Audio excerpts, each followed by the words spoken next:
They sold her for less than the price of a bottle of whiskey.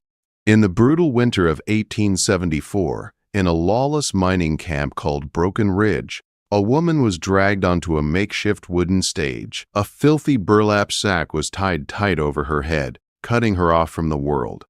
The crowd laughed as if it were a show put on just for them. Mud hit her dress. Someone threw a rock. Men shouted cruel jokes, calling her broken goods, useless, not worth feeding. But one man did not laugh. Silas Blackwood stood at the edge of the crowd, tall and silent, his heavy fur coat dusted with snow. He had not spoken to another soul in 6 months. He lived alone, high in the Bitterroot Mountains, far from people, far from noise, far from memories. He had come down only for supplies, salt, ammunition, flour, nothing more. Then he saw her hands. They were shaking badly, not just from the cold, from fear, pure terror. That was something Silas recognized well. The wind howled through Broken Ridge like a dying animal, carrying the stink of sweat, smoke, and unwashed bodies. The camp was nothing but leaning shacks and sagging tents pressed against the mountains like they were afraid to fall away. Hope did not live in places like this. It came here to die. Silas adjusted the pack on his shoulders and turned to walk away. Then the crack of a whip split the air. "Step right up, gentlemen," a slick voice called out. "Don't be shy." The voice belonged to Cyrus Snake Calloway, a drifter with greasy hair and a reputation that crawled like oil. He stood on an overturned crate, grinning at the crowd. Beside him stood the woman, her wrists tied, her body trembling under a thin gray dress that did nothing to stop the cold. "What you got there, Snake?" a miner shouted. "A dog or a woman?" Laughter ripped through the crowd. "Little of both," Calloway said. "Found her wandering near Deadwood. No name, no family, won't speak a word. Dumb as a fence post." "Why the sack?" another man yelled. Calloway sneered. "Trust me, you don't want to see what's under there. Face looks like it lost a fight with a wildcat. Ugly as sin, but strong hands. She'll work. Who starts the bidding at $5? Silence followed. $5 was too much for a woman Calloway claimed was ruined. Even lonely men had limits. "I wouldn't pay $2, someone scoffed. The woman flinched. A small movement, but Silas caught it. Her shoulders tightened. Her hands clenched. She was not just cold. She was being crushed. "All right," Calloway snapped, grabbing her arm and shaking her. $3. No one answered. Men began to drift away, bored. "Fine," Calloway spat. $1. $1 silver dollar. Or I leave her tied to a tree for the wolves. Something broke inside Silas. He was not a hero. He was a man who wanted peace and quiet and to be left alone. But he knew what it meant to be thrown away. He knew what it felt like to be treated as less than human. The woman stood still now, as if she had already accepted death. "I'll take her." The voice was deep, steady, and dangerous. The crowd turned as Silas stepped forward. He was massive, broad-shouldered, with a beard like iron and eyes hardened by loss. He reached into his pocket and pulled out his last silver dollar. It was all he had for the winter. The coin slapped onto a barrel. Calloway's grin returned fast. Sold. He tossed the rope to Silas. "She's your problem now. Don't say I didn't warn you." Silas did not respond. He stepped closer to the woman, blocking the wind with his body. "Come on," he said quietly. "Let's get you out of this mud." The crowd mocked him as he led her away. He ignored them. The journey up the mountain was slow and brutal. Snow began falling hard an hour after they left Broken Ridge. Silas walked ahead, leading his mule, while the woman rode. He wrapped his spare blanket around her shoulders. She never spoke, never thanked him, just breathed fast inside the sack. 4 hours later, they reached his cabin, a sturdy log structure built into the cliffside, surrounded by pine trees. Darkness had already fallen. Silas helped her down. Her legs buckled, and he caught her. She was light, too light. Inside the cabin, the fire was dead and the air frozen. Silas set her in a chair by the hearth and lit the fire. Only then did he turn to her. The sack still covered her head. He pulled out his knife. She recoiled, shaking violently. "Easy," he said. "I'm not hurting you." He cut the rope at her neck and reached for the sack. "Look at me," he said gently. Slowly she lifted her chin. Silas pulled the sack away. His breath left him. There were no scars, no disfigurement. Her face was striking, almost unreal, pale beneath the dirt. One eye was bruised and swollen, her lips split, but beneath the injuries was a beauty that stopped time. Her eyes were violet, sharp, intelligent. Afraid, she studied him closely. "He lied," she whispered. Her voice was soft, educated, nothing like what Silas expected. "Who are you?" Silas asked. She swallowed, then straightened her back. "My name is Adeline Sterling," she said, "and I have just killed the governor of Wyoming." The fire cracked loudly. Silas stared at her. He knew that name. Every territory did. And the snow outside kept falling, sealing them together as fate closed its grip. The silence inside the cabin pressed down harder than the storm outside. The fire popped and shifted, throwing long shadows across the log walls. Silas Blackwood did not move for several seconds. He simply stared at the woman sitting in his chair. The burlap sack pooled at her feet like a dead thing. Adeline Sterling. The name carried weight. Wanted posters. Rumors whispered in saloons. A woman accused of poisoning her husband and murdering the governor in cold blood. A $5,000 bounty, dead or alive. Silas had just bought her for $1. "You're the most wanted woman in the territory," Silas finally said. His voice was low, careful. "Men hang for less than hiding you." "I know," Adeline replied. Her violet eyes did not look away. "But I didn't kill him." Silas studied her face. He had seen liars beg and scream. She was not begging. She was furious. Outside, the wind battered the cabin like it wanted in. "You better start talking," Silas said, pulling a chair closer. "And don't leave out a single word." Adeline's hands shook as the cold and fear finally caught up with her. Silas stood, ladled steaming venison stew into a bowl, and set it in front of her along with bread. "Eat," he ordered. "You won't last long without it." She hesitated only a moment before eating like someone who had been starving. The manners of a lady fought with the hunger of an animal. Silas watched closely. When the bowl was empty, she wiped her mouth and took a breath. "The governor was my godfather," she said.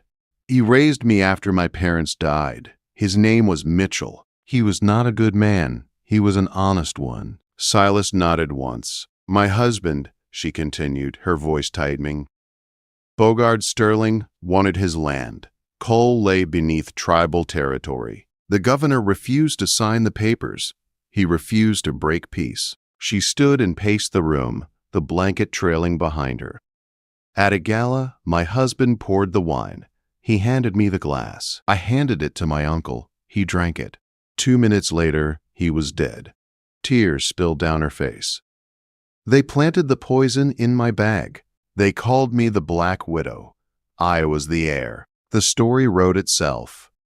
"How did you escape?" Silas asked. "My maid hid me in a laundry cart. I walked for days. Calloway found me near Deadwood. When he saw the wanted posters, he put the sack on my head. He knew if he turned me in, men worse than him would come." "The Red Sash Gang," Silas said. Adeline's face drained of color. "Yes." Silas looked toward the window. Snow had buried half of it already. "They'll come," she whispered. "They always do." Silas stood and checked the rifle by the door. "I don't like bullies," he said, "and I don't like poisoners." That night he slept by the fire with his rifle across his knees. Adeline slept in the small back room, safe for the first time in weeks. Morning came bright and blinding after the storm. The mountains stood clean and silent. For 2 days they settled into an uneasy rhythm. Adeline scrubbed floors and mended clothes. Silas taught her how to load a revolver. He never touched her without reason, never looked at her like she was owned. She watched him when he thought she wasn't looking. The quiet strength. The sadness he carried like a scar. On the third morning, the sound of an axe stopped suddenly. Silas burst through the door, face hard. "Get in the cellar, now." She obeyed without question. 10 minutes later, boots crunched outside. 3 men entered without knocking. Lawmen in appearance only. Cold eyes. One wore a red sash at his waist. "We're looking for a woman," the leader said. "I live alone," Silas replied. They searched. They threatened. They smelled lavender and fresh bread. Silas stood his ground. Eventually, they left, but Silas knew better. "They'll wait," he said after pulling Adeline from the cellar. "We leave tonight." They abandoned the mule and climbed into the high pass under moonlight. Snow swallowed their tracks. The cold was merciless. By dawn, they reached the summit. Wind screamed like a living thing. Silas led them into an abandoned mining drift to rest. "Why are you doing this?" Adeline asked softly. Silas stared at the stone wall. "I had a wife once," he said. "Men with money burned my house." The law laughed. He met her eyes. "I don't run anymore." They moved again, descending into a narrow canyon called the Throat.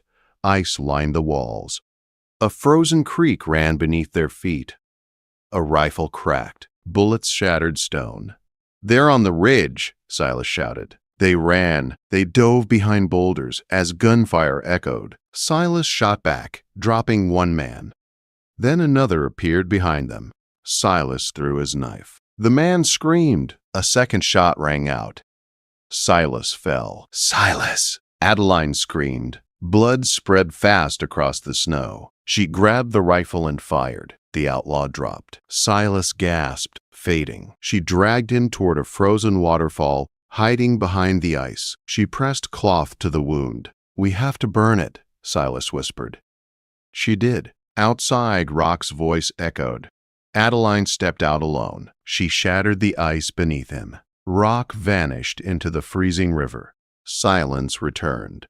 Adeline crawled back, wrapped herself around Silas, and whispered until he breathed again. They were not safe yet, but they were alive. The mountains did not care who was innocent or guilty. They only cared who was strong enough to survive. Silas Blackwood drifted in and out of darkness as Adeline dragged him through the snow. His weight was crushing, but she refused to stop. She broke pine branches and tied them with strips torn from her dress, forming a rough sled. She laid him on it and pulled with everything she had left. Her boots split apart by the second day. She wrapped her feet in cloth. She set snares like Silas had shown her and caught rabbits. She melted snow and fed him broth, spoon by spoon, whispering his name whenever his breathing slowed. "Stay with me," she kept saying. "You didn't save me, so you could die now." On the fourth day, the mountains finally opened. Below them lay Silverton. Smoke rose from chimneys. Bells rang. People moved through the streets like the world was still normal. Adeline cried as she dragged the sled into town. Men stopped. Women stared. A woman in rags pulling a giant man wrapped in blood-soaked hides was not something Silverton had seen before. She collapsed in front of the sheriff's office. The door flew open.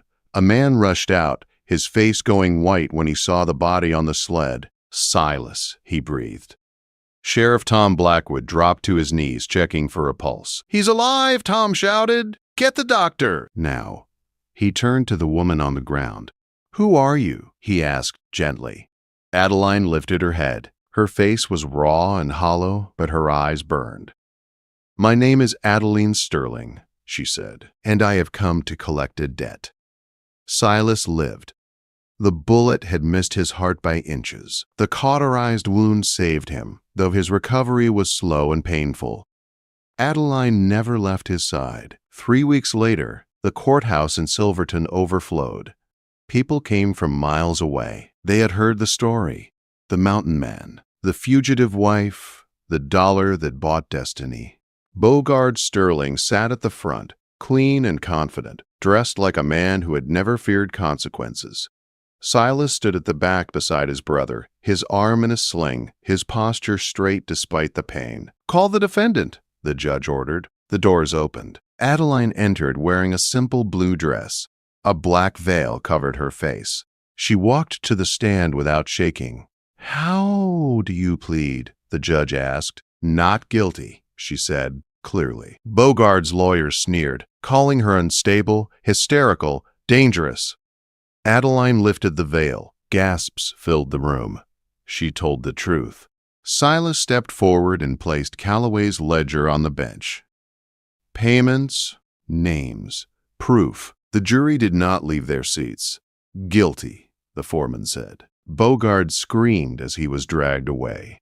Outside, snow fell gently. "You're free," Silas said quietly. Adeline looked at the town, the wealth waiting for her, the life she could reclaim. Then she looked at the mountains. She took out a battered silver dollar and pressed it into Silas's hand. "I want to buy something," she said softly. "What can you buy for $1?" he asked. "A partner," she replied. Silas closed his fingers around the coin. Sold. They rode back into the high country together, and the mountains kept their secret.